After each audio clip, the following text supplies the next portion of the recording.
demi-finale Cheikh Ibra Général bu Saloum première demi-finale poids léger à Ndiadiaye Wolof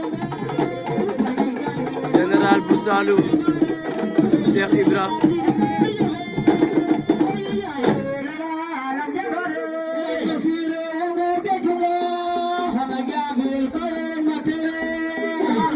deuxième demi-finale moo ñu gis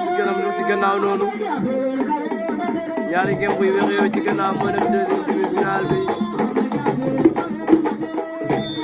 Cheikh Ibra daan na Général bu Saloum Cheikh Ibra daan na Général bu Saloum Cheikh Ibra daan na Général bu Saloum